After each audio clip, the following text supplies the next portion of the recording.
A single day added onto my sentence meant the difference between a normal jail and the unending nightmare of Pembina prison. I was supposed to get 364 days. That was the deal. But the judge didn't like my attitude, whatever the hell that meant. So he made it 365. Boom. 1 year was the minimum for prison. My lawyer made a stink and a half, but it didn't do any good. It's not his fault. In fact, he's the one who's going to release this statement to the press, or leak it online if the Guardian Corrections group tries to get an injunction on us. People have to know what happened at Pembina prison. I'm going to put it right out there and tell you that it was haunted. You think I'm joking, nuts, or lying, but you have no idea. Haunted prisons aren't anything like you imagine. Those places that advertise themselves and give people tours are sick jokes compared to the real thing. It got so bad that you can actually look up GCG's official filings for Chapter 11. That shit put them out of business on their very first prison. And right there on the briefs, using an early statute of North Dakota law from 1857 to file an insurance claim, it says, "Site of Pembina prison confirmed by governor's office and 2 notary publics witnessing in person, to be afflicted by the supernatural such that continued business is impossible." It wasn't the first time the prison was closed for that reason either. But leeches kept buying it, and reopening it hoping to make a quick buck off the common man. And I was shoved into that hellhole without knowing the history even a single bit. Don't get me wrong, the building itself wasn't so bad, especially for something straight out of 1853. It was a large stone cube that was squat, heavy, and cramped, but way less sealed off than modern prisons. We could see a lot of the cells around us. There was only one main hallway per floor, and we were close enough to pass things between the bars and have some real human interaction. It could have been worse. There were 5 floors and capacity for 500 prisoners. When I first got there, I had a bunch of cellmates, and I heard there were 2,000 guys locked up, and I believed it. But that soon changed. I didn't talk to anyone for the first 3 weeks. I had never been to real prison before, and I was messed up over it. I didn't want to accept that I would be in that place and stuck with 3 other guys in my cell for an entire year. The whole prison seemed full of feral men. The bottom floor would start screaming and hollering and panicking in the middle of the night all at once. We were on the top floor, but we could hear their screams echoing through that open old layout like they were right next to us. I just thought the prisoners on the bottom floor were all nuts, until the guards weren't there to wake us up the first day of my 4th week. When I woke up in my corner without some guard banging on the bars of our cells, I finally had to talk. I asked one of my cellmates, Dante, what was going on, and I'll never forget the fear in his voice as he said something that should have made us all incredibly happy. "The guards are all gone, man." The prisoners were talking quietly between the cells, and loudly between the floors through various whispers and shouts. But the most we could figure out was that something on the first floor had made them all quiet in protest. Sure, must have been the crazies screaming like that during the night, right? Except none of us could get any word from the bottom floor. It was dead silent down there. The guys on the second called out for hours. Someone was down there, they said, because they could hear shuffling footsteps walking around at random every so often. But whoever it was never said a single word. That was the first time Dante mentioned the crazy stories from the first floor. He muttered that he hoped none of that was true. But when I asked him about it, he just shook his head. "Nothing, man. None of it ever made any sense." We were a little worried as the day wore on and nobody came to let us out for breakfast. And then nobody came to let us out for lunch. The time we usually got to spend outside in the yard came and went, and people began getting restless. In the cell to our left, Dante's friend Will began telling the guys to pass the word that we should all calm down and start sharing any food we had holed away. I remember asking Dante, is it really that bad? "They've denied meals and yard time for a day or 2 before," he told me. But the other 2 guys in our cell didn't look convinced. One of them said, "But not like this. They made damn sure we knew what we did. They never just up and left before." Someone then handed us pieces of crusty old bread through the bars. It was much appreciated. The new guards didn't show up for another full day. We got plenty of yard time that day from these new guys, but they seemed more confused than us. We all watched from a distance as Will asked the guard about what had happened. The guard shrugged. "I don't know. GCG was paying a premium for fast hires, so I signed up." "What about the other prisoners on the first floor?" Will asked. "We could hear them shuffling around down there. We looked on the way out to the yard, but we couldn't see anyone." "Huh." The guard frowned. "Nobody in there. They all got transferred." "Transferred? The hell's that mean?" "It means DOCR took them back. Returned to state custody since the company couldn't handle them." That made sense.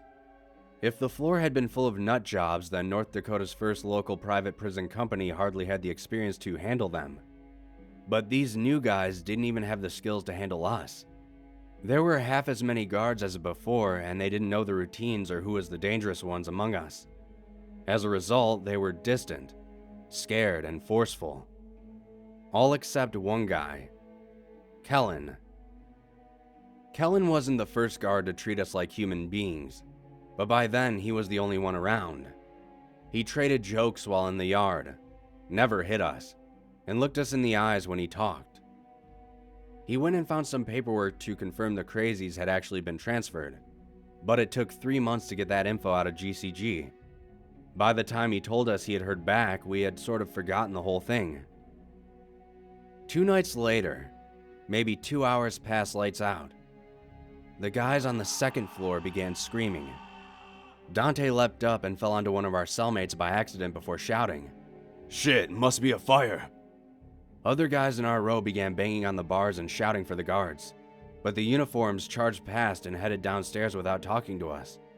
We could hear them shouting orders from down below, and then yelling in confusion. The prisoners' screams were clearer coming from the second, and it sounded like they were terrified of something in particular, and wanted help. The sounds of gates being slammed and people running reached us after about 10 minutes of shouting, and then it was silent. We sat in the dark, waiting and listening until morning. When the new shift came in, they were surprised and confused, and Kellen came by to ask what had happened. We told him what we knew, but he had shown up and found open gates and an empty second floor.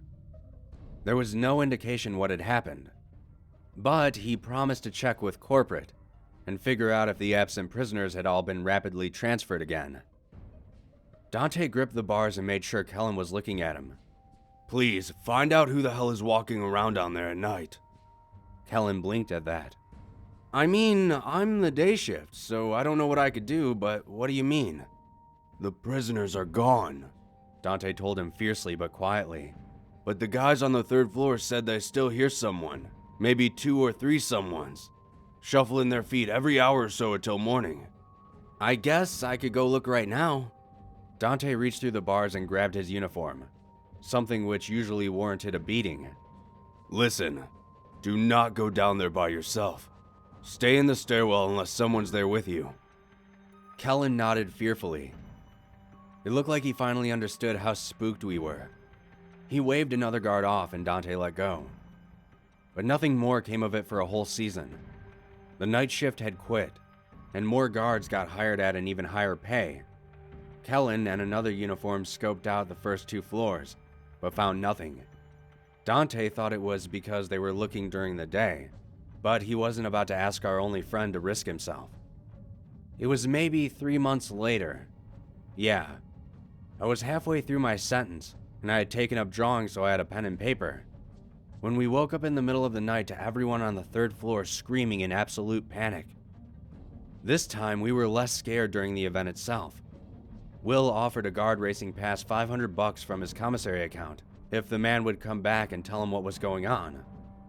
Dante listened intently, trying to hear individual screams coming from the third floor over everyone else's shouting and confusion. I wrote down any words he thought he heard. What I wrote down Jesus Christ, killing him, God, let us out, coming this way. We weren't as scared when it was happening because we had lived through it twice before, but this time, the long-term fear was much deeper. Now, we knew for sure that it was going to happen again, and any prisoners that had the means began lawyering up and doing everything they could to transfer to other prisons, even if it meant worse conditions. The problem was, the North Dakota prison system was already overflowing, which was the whole reason GCG got started in the first place. So every guy that got out meant it was much harder for the rest of us. Both of our cellmates transferred, giving us more space, so that was nice, but it was small consolation. Apparently, word had started to spread on the outside, and GCG's solution, instead of paying the guards even more, was to stop having a night shift at all except for just one poor guy. Kellen was a bit miffed that he hadn't gotten a raise out of the whole thing, but he was starting to believe us that something was going on. By then, he had been around a while, and he knew we weren't bullshitters. And too many other prisoners had told them they had heard someone walking around on the first, second, and third floors at random during the night. It was just a few steps, sometimes as many as 20, but it only happened every so often, and only once it had been long enough that you thought it had finally stopped for good. One guy on the 4th floor said he heard a full run from one end of the 3rd floor hallway to the other, clear enough that he expected a guard to come charging up the stairwell, but nobody appeared. He bashed his skull on the prison walls and got transferred out on medical leave the next day, so we took him seriously. And that was enough to get Kellen to start doing some research on the outside. He came to us in the 7th month of my sentence with a pale face. Beside us at the bars, Will asked, "What's the word?" Kellen seemed grim. Lot of bullshit out there, but this place is mentioned a lot. It's been closed before, but I keep getting stonewalled when I ask for the historical documents. Thing is, I don't think the prison itself is the problem. Get this. He pulled out a notepad for reference. 2 Canadian priests, Fathers Norbert Preventure and Sever Dumoulin, visited Pembina in 1818, before it was even an official township. That was back when the Hudson's Bay Company was big around these parts. That's how long ago it was. Pembina was the biggest town in North Dakota then, so the trading post was full at the time. So the priests chose to sleep outside where the Pembina River meets the Red River. The folktale has it that the vision of a rotting woman came in the night and stole Preventure's life. The 2 men bartered with her to split the remaining life between them, consigning both to live only 35 more years instead of the 70 Sever had left. Sever got an extra month and 20 days as a gift from his friend for his sacrifice. Kellen paused as if we might guess the obvious outcome. They both died 35 years later. I knew Pembina Prison had a horrible problem, but that didn't mean I had to believe everything. Let me guess, a month and 20 days apart. Kellen nodded. Dante snorted. It's true, man, Kellen insisted. The dates of death are right there on the Wikipedia. But get this, 35 years after 1818 made their death year 1853, the year this prison was built. And the place they camped that night? By the meeting of the rivers? I wasn't sure what it meant, but I was beginning to feel very uneasy. It's here, isn't it? He was dead serious. I think there's something here. Something ancient. I asked a guy I know, he's got Chippewa relatives over at Turtle Mountain. They know the history of Red River better than anyone else. He said his uncle told him never to sleep at the meeting of Red River and Pembina River. He said something lives there, under the ground, and awakens with the changing of the seasons. We were silent for a beat after that. It was folktale nonsense, but it was as good a theory as any. Whatever it was going to come back. And it wasn't friendly. Will talked to Kellen for another few minutes, but Dante was silent. After he was gone, I asked him what was wrong. He sat on one of the now unused bunks and told me, "I got another 5 years in here, and I ain't got no money for a lawyer. Your sentence will be up before it reaches us, and I'll be here alone. Will it? There was no way to be sure. It'll be back in 2 months for the 4th floor, and then 3 months after that for us. I could get out a week before or a day too late. It doesn't seem to be exact. He simply stared at the floor. What I mean is, I do hope you get out before it comes. Oh, I replied. I wasn't sure what else to say after that, so I just sat in my corner like I always did. It wasn't too much after that we heard GCG was going under. The mad rush of transfers had pissed off the state and lost the company a vital contract for a second location, and investors had pulled out or something. The number of guards was cut, then slashed, and Kellen took a pay hit to stay on as the only guard on the day shift. There's only 2 prisoners left on the 4th floor, he told the 20 of us remaining as the general week we expected it to happen approached. I feel like I should stay late just to see what the hell is going on down there. But the former guards I asked about it are all terrified as hell and refuse to talk. Some even got violent just because I asked. It's cool, Will told him. You got a kid at home. Don't be here for it. The 20 of us left on the 5th floor sat in our cells once night fell, praying and listening. On Monday night, nothing happened. The 2 guys down below occasionally shouted up to us that everything was clear. On Tuesday night, nothing happened. The strain was growing though, and we could sometimes hear them breathing rapidly down there. I could only imagine the adrenaline rushing through them every minute until dawn. On Wednesday night, nothing happened. Yet, something had changed in the air. The prison was much quieter now that 2,000 men had become 22, and I thought I could feel a subtle sort of heartbeat in the air, pounding against reality like it was a thin sheet of paper. It's just your imagination, Dante whispered. None of us were willing to speak any louder than that. On Thursday night, the heartbeat became a feeling of footsteps, approaching from a great distance. Guys? Will shouted from his cell. You good down there? Still here, one responded from down below. But I can feel it. It's at the door. It's knocking. The hell's that supposed to mean? But the voice from below did not respond. Friday night. That was the night it would happen. All day, the 2 guys on the 4th floor pulled and clanged at their bars, begging to be let out. Kellen was torn. After 2 hours of listening to that pleading, he came up with an idea and transferred both of them up to our floor. If nobody's on 4, then we'll all be safe, right? Out loud, we agreed, but we were kidding ourselves. When the night guard showed up, he freaked and took the 2 men back down. He said out loud what we were all thinking.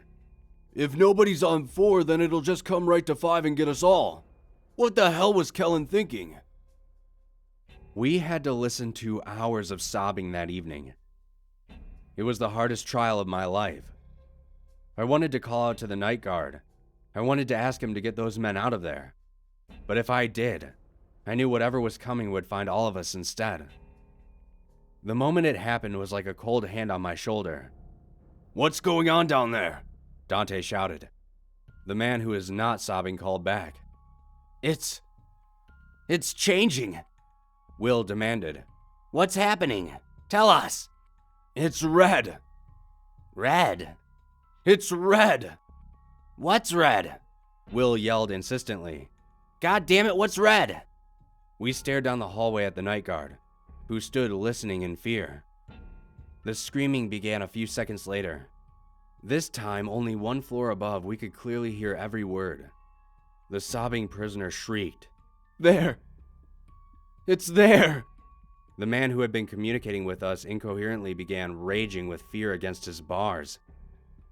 Then, strangely, he stopped.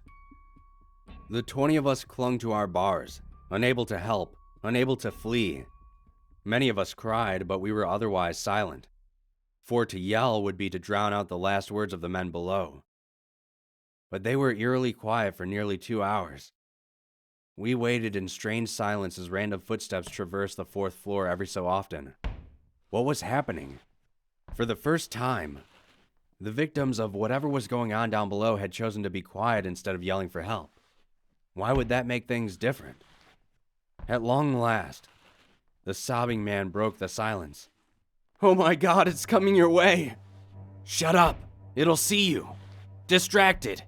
Hit the bars!" The sound of clanging echoed up the stairwell. The sobbing man said with terror, "It knows! It knows! Jesus Christ, do something!" We were no longer silent. We echoed that sentiment, loudly and repeatedly to the guard. "Do something!" He just stood there, literally quaking in his boots. Will shouted at him, "Snap out of it! The other guards and prisoners got away. You can too! Whatever it is, it won't follow you if you let them out and leave." Then I chimed in, "They're gonna die down there." Dante threw his shoe and the impact finally snapped the man out of his terror. The guard ran to the stairwell and descended. The first thing we heard him say was a taken aback, "Mary, Mother of Christ." The sobbing man spoke again, "Over here! For God's sake, please let us out!" The other prisoner wasn't talking for some reason. We could hear his gasping terror, but that too went quiet. Then we heard a buzzer, and all the gates on 4 slammed loudly open. The sounds of panting, running, and someone dragging something followed. The prison went silent. And just like that, we were alone again. The formerly crowded prison now felt terrifyingly large and empty with only 20 of us and no guards. That night, the unmistakable sound of footsteps echoed from down below. I counted time as best I could. 40 minutes. Then someone took 3 steps out of a cell and into the hallway. An hour and 6 minutes. Someone ran 10 steps along the hallway and stopped abruptly. 28 minutes. The footsteps approached the stairwell, but then turned into a cell and went silent. The thing was, whoever it was sounded barefoot, and the starting and stopping locations did not match. Where they ended was often nowhere near where they began. By the time dawn came, we were scared into motionless, terrified silence, and it took Kellen's arrival for us to begin stirring again. With GCG in bankruptcy court, we no longer had a night guard at all. If it came for us, there would be nobody to let us out of our cells like everyone else. We hardly talked, hardly ate. Each passing day was a grain of sand falling through an hourglass marking our executions. Our fellows began confessing to crimes they hadn't even committed just to get transferred to Supermax out of state. The only option left. Well, that and the other option. One by one, Kellen escorted or dragged guys out of our floor. 20 became 15. Then 10. Then it was just me and Dante, with Will still in the cell to our left. The 3 of us and Kellen. 4 men awaiting doom. We sat playing card games in the weeks leading up to it. It would be 1 full year for me in that place, but I could swear I had spent a lifetime in that cell. I couldn't think, couldn't remember life before, couldn't imagine surviving after. Every day I prayed for a transfer to come in. But North Dakota had gotten sick of our shit, and the judges had stopped hearing cases from Pembina Prison. They didn't know there were only 3 of us left. Nobody knew. We contacted the media. We phoned the governor's office. We made a ruckus. That was probably worse than nobody knowing. Because it turned out, nobody cared. Also, there was nobody higher up at GCG following the situation, and Kellen couldn't get anybody on the phone. Payroll, meaning just his paycheck, was being handled by a third-party disbursement company that couldn't answer any questions about ongoing proceedings. The week approached. On Monday night, nothing happened. We were like statues in our cells, alone, waiting for a sign of the executioner's approach. When dawn came, we sighed and began moving again. Dante asked, "You get out Friday?" I nodded. If things went like the day before, I would be released the day of. As long as I left before sundown, I would be all right. On Tuesday night, nothing happened. 2 for 2. Just one more. Just one more day. I sat through that darkness until... No! The feeling of the prison had changed around us. A subtle heartbeat began to pulse against our faces and ears and eyes. It had come a day earlier in the week than last time. That morning, Will patted my arm as we both leaned out of the bars. "Sorry, man." Dante just shook his head angrily. I wasn't going to get out in time. On Wednesday night, the heartbeat became the sound of footsteps approaching from some unfathomable distance. I think I stood at the bars of our cell that entire day, fingers wrapped around metal with force to match the tension in the air and in our minds. This couldn't happen. This wouldn't happen. My lawyer would walk in and tell me that he had gotten the judge's unfair addition of an extra day removed. One day. One goddamn day. Even if I had spent the whole year in this prison, one day still meant life or death. Let me out. Let me the hell out, for God's sake. But nobody cared, and nobody would listen. I'd like to tell you that Kellen stayed late that night. I'd like to tell you that when the entire floor began to glow red, the hallway, the cells, the stone itself, as whatever ungodly abomination in the earth, began to wake upon the changing of the season, as distant footsteps became a traveler at the door of our minds. I'd like to tell you that Kellen was there and hit the button and opened the gates to let us all out. I'd like to tell you that I didn't see anything, and that I'm not permanently a broken man. I didn't claw at the walls of my cell as it slowly approached, moving a few steps every 20 to 70 minutes. I'd like to tell you that all three of us were able to run away and escape that horror upon reality, with its rotting hands and blind eyes radiating crimson light as it searched for us at random. But I can't give you a satisfying end to this story. The disbursement company fired Kellen and changed the locks on the property. According to their paperwork, all the prisoners had been moved, and they thought he had been getting paid for guarding an empty prison. They left us in there for 11 days before the error was found, which meant 11 nights with that thing. For 11 days we starved. For 11 nights we sat absolutely still, not daring to move or breathe or even look left or right. It knew where we were generally.